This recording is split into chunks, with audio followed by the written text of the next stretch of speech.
Hey everybody, welcome back to another Diecast review, the final of 2022. This is Joey Logano's 2022 Phoenix Race Win Elite, and this is his second championship-winning car. We are going to take a look at it today, and then hopefully later this week we'll have our best of 2022. Anyway, let's go ahead and get into it. So we'll start with our box here. When we slide all this out of the way, we've got our the final of this awful box style. We have this Elite box from 2022, the Race Win sleeve, and production number of 480 on the Phoenix Win Elite. And this is the last car. We won't have to see it again. It's gone. As Frodo said in the Lord of the Rings, Return of the King, it's done. And I feel the same way. Goodbye, box. I won't miss you. Anyway, let's get into it. We've got the race win card here, November 6, 2022 in Avondale, Arizona.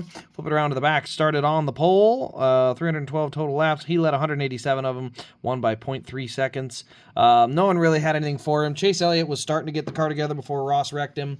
I know people are always going to point out, no, Ross was on his inside. Well, he jumped the restart, so, I mean, at the end of the day, it's still, if NASCAR had officiated the restart properly, maybe we would have gotten to see a battle, but instead we didn't. And I don't know. I'm not putting it all on Ross. I actually blame more NASCAR on it because at the end of the day, it was NASCAR that was just completely ignoring people dropping below the double yellow before the line. That's the only reason he was on the inside in the first place. So it was a bummer. It definitely sucked because it was like we finally had someone who had a shot to win. But at the end of the day, Chase didn't deserve 2020 necessarily in terms of, performance. So, you win one, you lose one kind of thing. Anyway, we got a race win sticker here in the black and white, and we've got 3 different event pins from that weekend. We've got this one here, the first of which, I actually think this one's really cool because it's got the little keychain underneath, November 4th through 6th, 2022. Very jiggly and, I don't know, kind of a neat pin idea. We also have the standard square one, NASCAR Championship Weekend from Phoenix, Arizona. And then we also have this one, which is specific to the Cup Series, which is the Season Finale 500, November 6th, 2022. So this one's specific to the Cup race. These other ones are Championship Weekend pins. So I'm not sure which one is considered the official event pin. I put all the Phoenix pins together. I did the same thing with the Larson where there was multiple, so it is what it is. But let's go ahead and get right down next to the car. Let's go ahead and see what we got on this new car. So first thing is obviously the chrome rims. I have never been a fan of these chrome rims. Still not a fan of them. I don't know. They just look so out of place because obviously the ones on the race car are dirty. They have brake dust. They've got, rub marks. They're not going to be perfectly shiny and chrome. And so I don't know. I would really like for the raced versions to be accurate. I think there's an issue with the teams. They don't want the rims to look dirty for whatever reason. I think it was something they didn't want on the regular standard paint schemes, which I understand. But once it gets to a raced version, I think you gotta, if you're the team, just let them do it accurately. So yeah, I don't care for the rims, but the tires look all right. I'll have to go back and look at photos and decide if I want to change the rims. I did change rims on the other Joey Logano car. I haven't even shown it off yet, I guess. I showed it off a while ago. But there, you can see Gateway. I switched it to a little bit darker rim because there was enough of the chrome kind of knocked off it by the time it got to the line or finished the race. And so I decided to kind of make that one out of, some different color rims. So I may do the same with this one. We'll find out. And same thing actually with his Pennzoil car, so we'll see. But here you can see the pieces of tape there on the rear tire. You can see actually there is a flat spot here.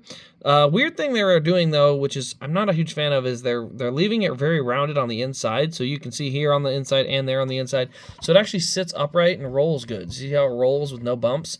I actually don't like that. When there's a flat spot, I actually want it to sit in the flat spot like this, where it looks like a flat tire, versus like this, where the flat spot is above the ground. So yeah, this is what it would look like if it was, let me get a little closer. Here we go. So that's what it would look like if it was all the way across the tire, but because they have it the other way, it looks like this, which just looks weird. I think this looks way better in terms of having the flat tire look to it. So we move around to the right side. Same deal over there. There's this flat spot here, and this is what it should look like if it was flat spotted, but instead it looks like this. So, yeah, kind of weird. I actually would prefer if they did the tires correctly and had it all the way across instead of having this rounded spot there. So, yeah, I had to touch on that because you can see how it rolls back and forth nice and smooth because this inside rim is a perfect circle. But you can see that chunk they took out on both this tire and this tire, and when you put it on that, it does look really good. It looks perfectly flat like it's supposed to. It looks accurate to what the car looked like in Victory Lane, you know, that little bit of a flat spot. But when you have to set it the right way, it looks weird because it's just floating in the air essentially. So but anyway, we got our number 22. We've got Pennzoil. Let's back this up a little bit. I got a little too zoomed in. We got Shell here. You can see all the fuel spillage here on the back, very dirty there. We got our ethanol ring, tons of confetti all over the rear window, all over the rear deck lid, all over the rear. This is probably one of the heaviest confetti ones we've had, I would say. Kyle Larson's had a lot of confetti too, but I think this one might have more. I could be wrong, but we got PVA. You can see a little more of that dirt from the fuel. We've got our license plate, number 22 Mustang. We go ahead and, let's see, are we going to, there we go. Had to kind of work. These deck lids have been a little bit of a pain, so it does have the new corrected spoiler on it, which here you can see where that kind of mounts, and sometimes these deck lids can get a little stuck. Once you break them open, I say break them, but once you kind of break the glue seal, there's a little bit of glue that's probably keeping it shut. Once you get that kind of busted free, it'll open and shut like it's supposed to. Roof flaps there, you can see how those pop open. There's 4 winter stickers there as well. Moving around to the right side of the car, you can see here a little bit from the burnout around that right rear. We got the tape there for the jack, and then just some confetti as you go back to the front. And then here you can see the right front has Goodyear lettering rubbed off from a little bit of post-race contact. Go back around to the nose, you can see a little bit of confetti. You can see the grill opening there, nothing crazy to see there. And then just some basic rubber buildup here on the nose. We got Pennzoil, and then you can just see kind of where that rubber buildup is there. We do have the bright yellow playoff banner here on the windshield, along with all the confetti. And then, of course, we do have Pennzoil there. So, posable wheels, functioning rear suspension, opening trunk. It is the Elite, so it does have all those features. Like I said, I would prefer it. I think if they could get get this car with the correct rims. They can't yet, but I will probably look at some reference photos and decide if I want to, get those corrected or not, because I do think having the right color rims is cool, like I did on the Joey Logano Darlington and his Gateway car. And so this one and his Las Vegas car, there's a pretty good chance I'll end up picking one of those to then change the correct rims on it too as well. So anyway, guys, that will pretty much wrap up this review. Let me know your thoughts on the Joey Logano championship winning car in the comments below. Also, we will be I will be doing a all of 2022 video. So we're going to go through all the cup race wins of 2022. So it'll be kind of a fun video to do at some point here in the near future.